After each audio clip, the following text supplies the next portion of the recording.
안녕하세요. 윤동영 목사입니다.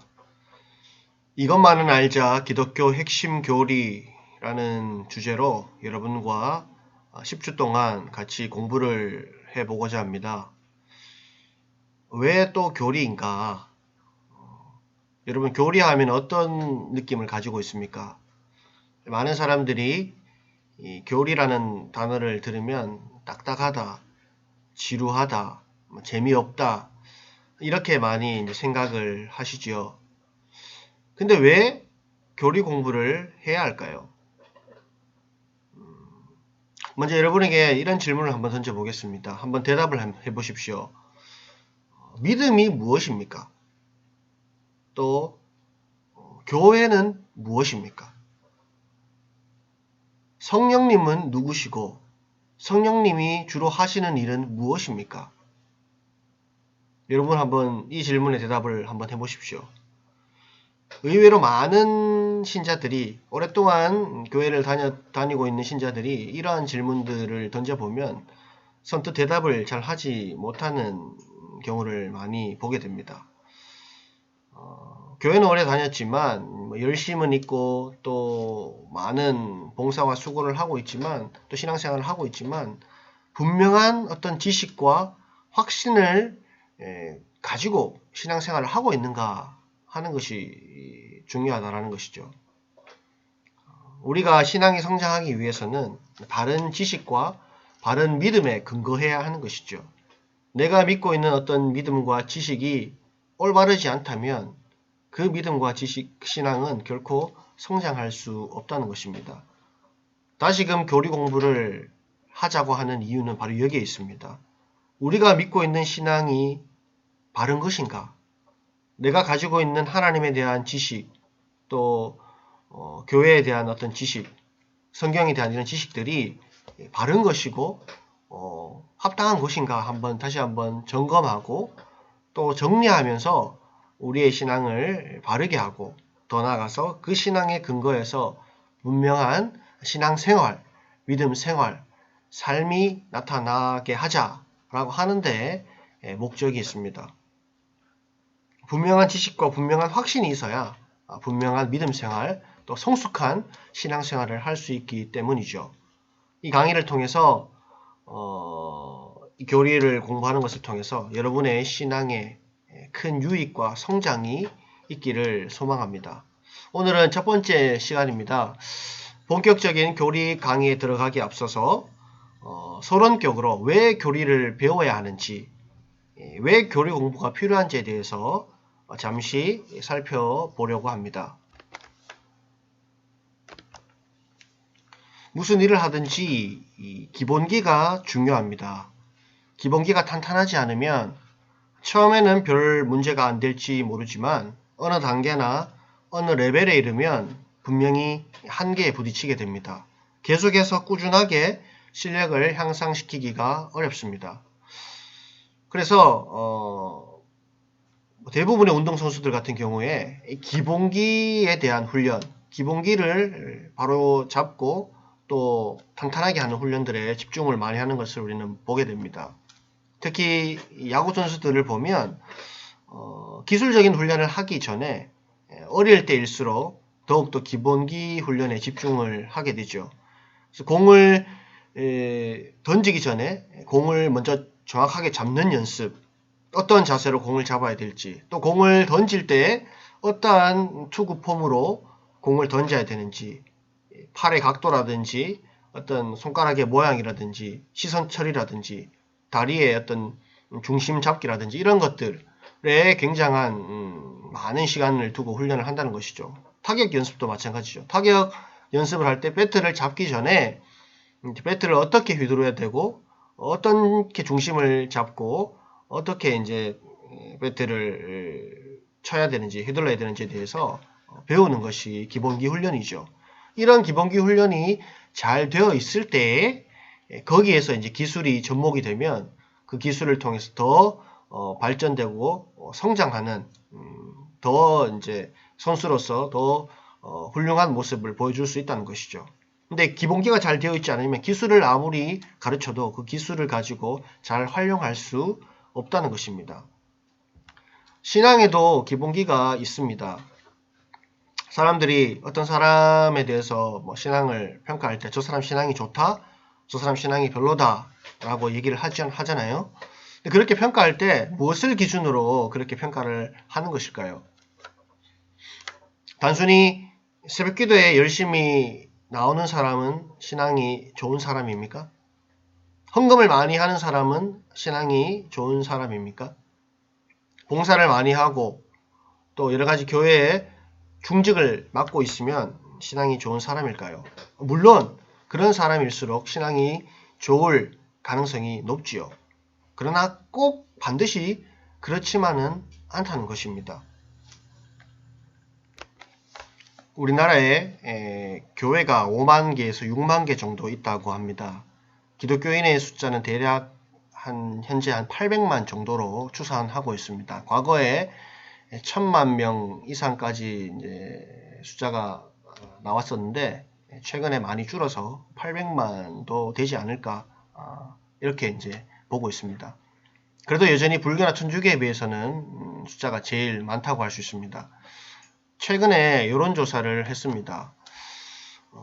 기독교와 불교, 천주교를 가지고 있는 신자들에 대해서 일반 사람들이 어떤 이들을 어떻게 이제 바라보고 있는지, 어떤 이미지를 가지고 있는지 여론조사를 했습니다. 최근 2020년 6월에 나온 자료인데요. 그 결과를 보면 이렇습니다.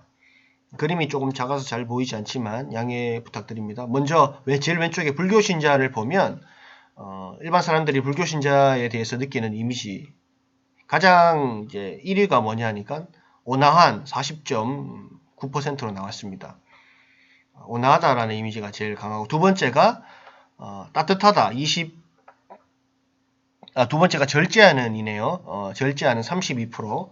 그 다음에 세 번째가 따뜻하다 27.6%. 그 외에도 보면은 윤리적이다, 착하다, 신중하다, 대체로 좋은 이미지를 가지고 있죠. 나쁜 이미지는 딱 하나인데 고지식하다라고 12% 정도 나왔습니다.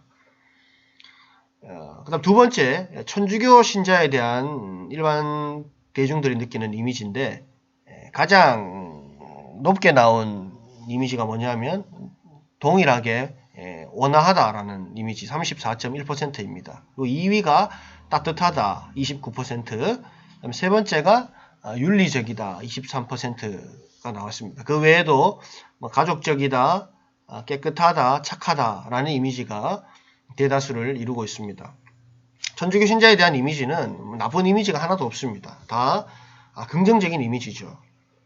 마지막으로 개신교 신자에 대한 이미지를 보니까 1위가 뭐냐 하면 거리를 두고 싶다 32%가 나왔습니다. 그리고 또 이제 두 번째가 뭐냐 하니까 이중적이다 30%가 나왔고요. 사기꾼 같다 29%가 나왔습니다. 그 다음에 뭐 이기적이다, 배타적이다, 부패했다 이런 지금 굉장히 부정적인 이미지를 가지고 있는 것이 기독교 신자에 대한 일반 사람들의 태도다라고 할 수 있습니다. 좋은 이미지가 하나도 없지요. 물론 지금 코로나 이제 확산 이후에 이제 조사를 하다 보니까 더 기독교에 대한 이미지가 많이 안 좋아졌는데 엄밀히 말하면 코로나 이전에도 기독교인에 대한 이미지가 썩 좋지는 않았습니다.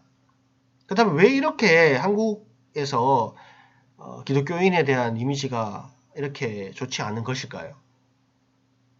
여기 여론조사에서 같이 이 기독교인이 신자들이 이중적인 사람, 사기꾼과 같은 사람, 거리를 두고 싶은 사람, 이기적이고 부패하다라는 그렇게 이제 평가를 받는 것이 정상적인 것일까요? 예수 믿는 사람이 이런 모습을 보이는 것이 합당한 모습일까요? 아니지 않습니까? 예수님의 말씀이 무엇입니까? 예수님의 말씀이 너희는 세상의 소금이다. 또 너희는 세상의 빛이다 라고 말씀하셨죠. 성도는 세상 속에서 소금이 되어야 되고 빛이 되어야 합니다.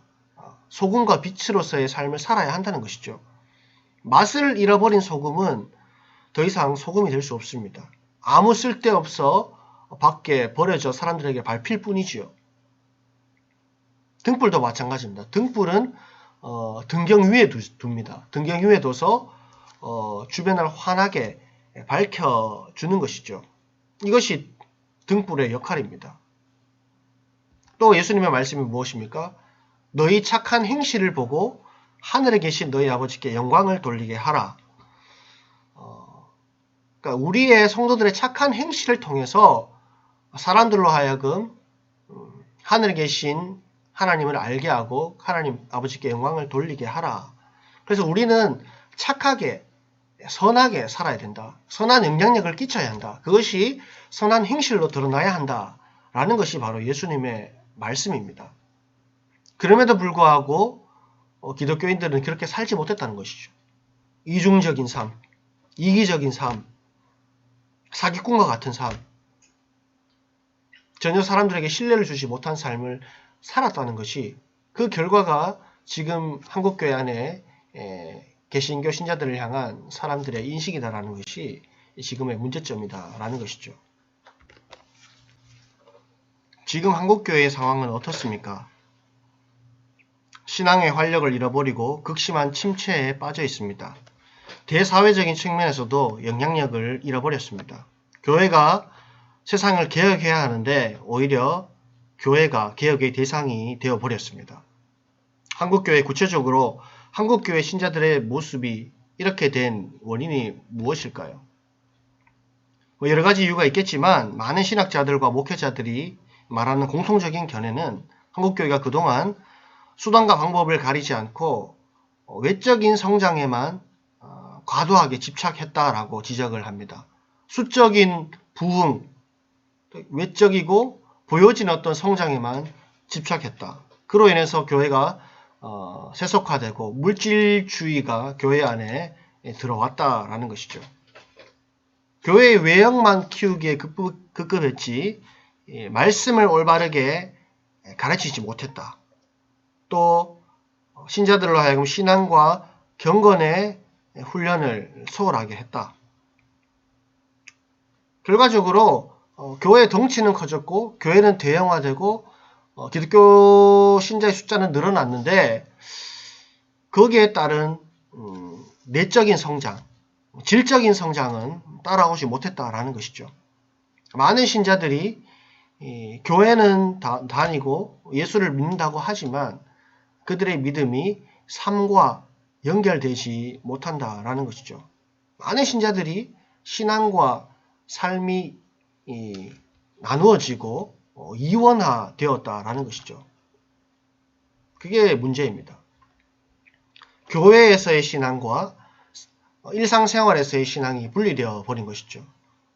교회에서는 믿음이 좋고 예배를 잘 드리고 열심히 봉사하는데 그들이 속한 가정에서 또 학교에서 직장에서는 그리스도인으로서의 어떤 모습들, 선한 영향력들이 전혀 나타나지 못한다라는 것이죠. 신앙이 이원화 되어 버렸습니다. 그것이 가장 큰 문제다라고 볼 수 있습니다. 그러면 참된 믿음은 무엇인가? 칼빈은 참된 믿음에 대해서 이렇게 말했습니다. 참된 믿음이라는 것은 바른 지식과 경건의 결합이다라고 했습니다. 믿음은 단순히 열정이 아닙니다. 덮어놓고 믿는 맹신도 아닙니다. 믿음은 지식을 요구합니다. 하나님을 믿으려면 반드시 하나님에 대한 지식이 있어야 합니다. 하나님을 알고 그리스도에 대한 지식이 필요하다라는 것이죠. 하나님이 누구신지, 그리스도가 어떤 분인지 제대로 모르고서는 바르게 믿음 생활을 할 수가 없는 것이죠. 호세아 4장 6절에서도 말합니다. 하나님께서 말씀하시죠. 내 백성이 지식이 없으므로 망하는도다. 무지한 신앙은 신앙이 아닙니다. 바른 지식이 없는 신앙은 맹목적 신앙이다라고 볼 수 있습니다. 또 경건의 삶으로 나타나지 않는 신앙은 공허한 신앙일 뿐이지요.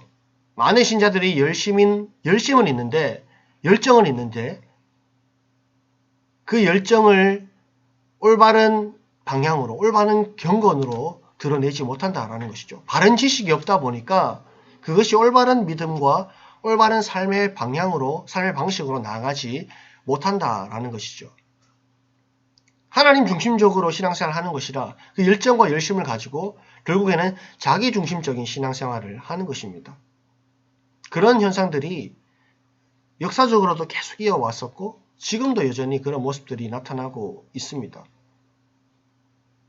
그 이상한 신비주의에 빠지는 사람들, 은사운동 하는 사람들, 예수는 믿는데 나는 교회에 가지 않는다 라고 말하는 무교회주의자들, 구원을 위해서 계속해서 고행을 하고 뭔가 금욕을 하는 사람들, 또 우리가 뭐 예전에 이제 미디어를 통해서도 많이 봤지만 이상한 종말론에 빠져서 처자식과 모든 재산을 버리고 극단적인 종말론에 빠져서 이상한 행동을 하는 사람들, 또 광신적인 극우주의자들, 종교 테러범들, 이단 사이비 집단들, 이런 모습들이 바로 잘못된 지식과 잘못된 교리로 인해서 결국에는 잘못된 행동으로 나타난다는 것이죠.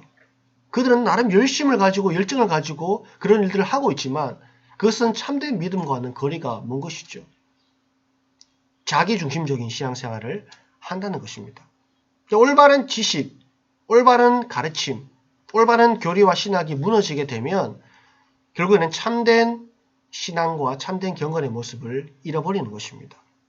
교회가 교회답지 못하게 된다는 것이죠. 그러면 교리란 무엇일까요?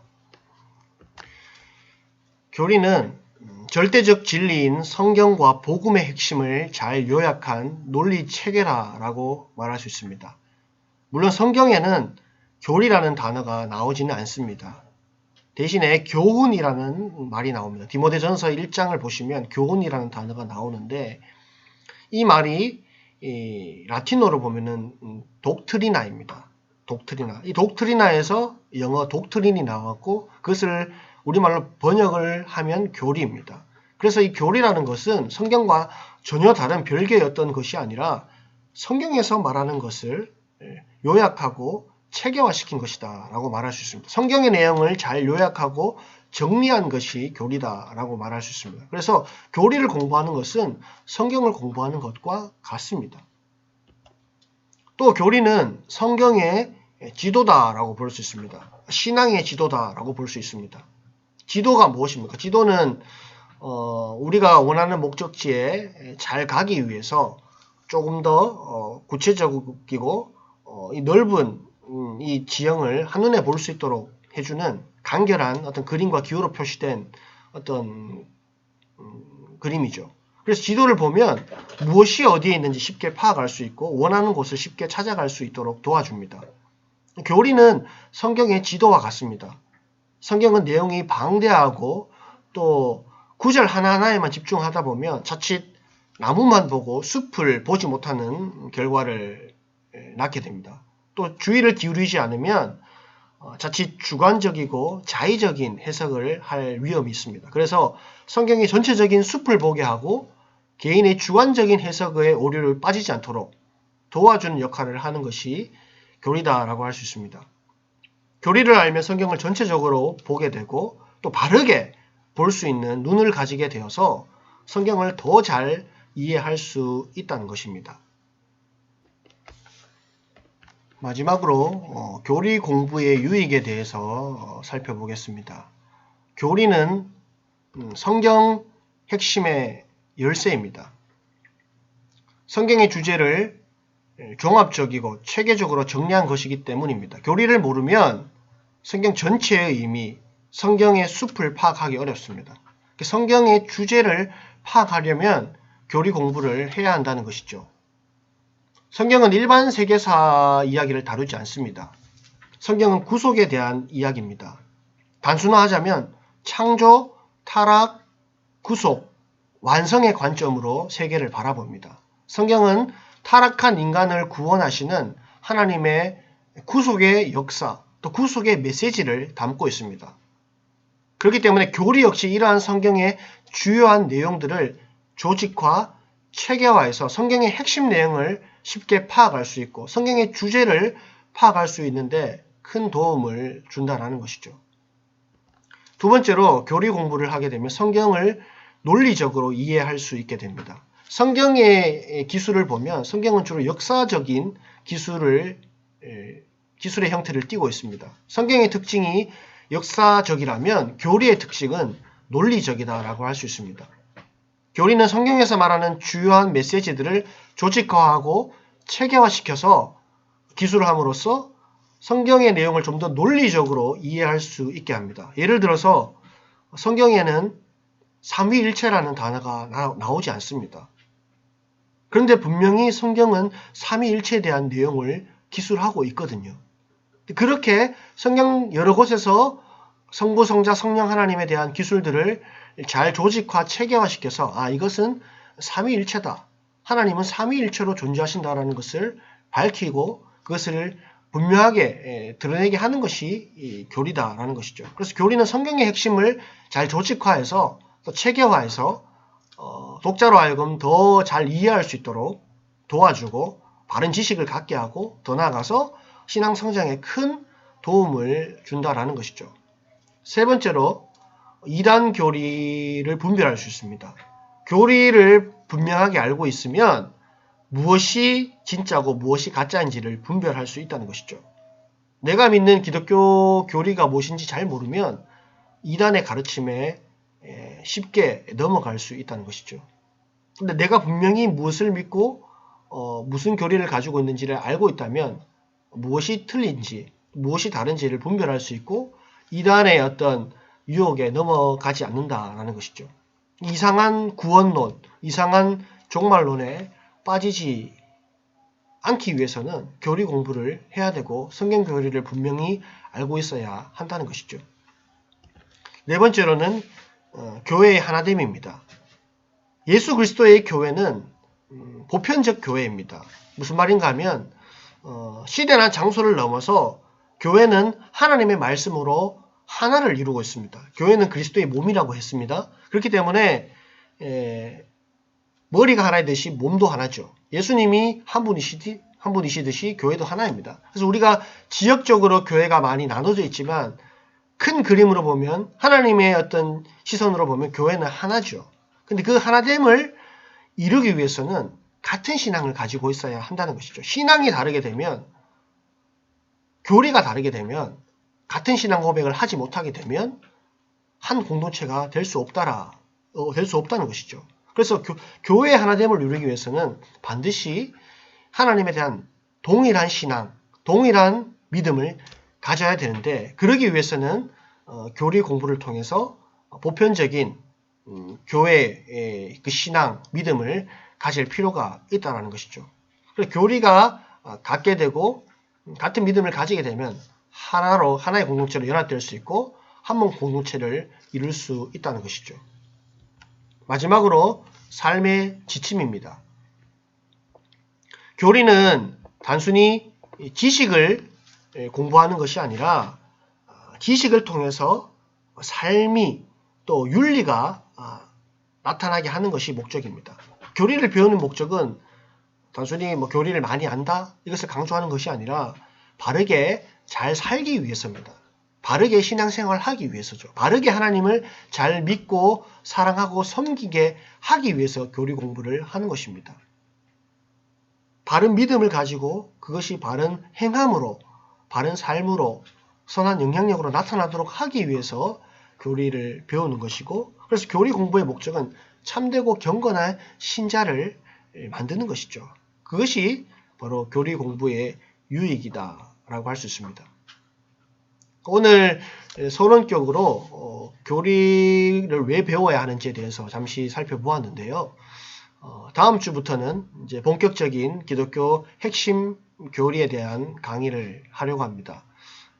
총 이제 9주 동안 우리가 하게 되는데 예를 들어서 성경이란 무엇인가, 하나님은 누구신가, 예수님은 누구신가, 성령님은 누구신가, 또 구원이란 무엇인가, 교회란 무엇인가, 종말에 대해서 또 그리스도인의 윤리적인 삶에 대해서 우리가 매주 한 강의씩 살펴보려고 합니다. 대략 한 20분 정도로 해서 강의를 하게 될 텐데 이 시간들을 통해서 우리가 하나님을 더 깊이 알아가고 또 교리를 잘 배워서 우리 삶 속에서 이 교리대로 바르게 살아갈 수 있는 그런 모든 성도님들 되셨으면 좋겠습니다. 오늘 강의를 마치겠고요. 다음 주에 다시 뵙겠습니다. 감사합니다.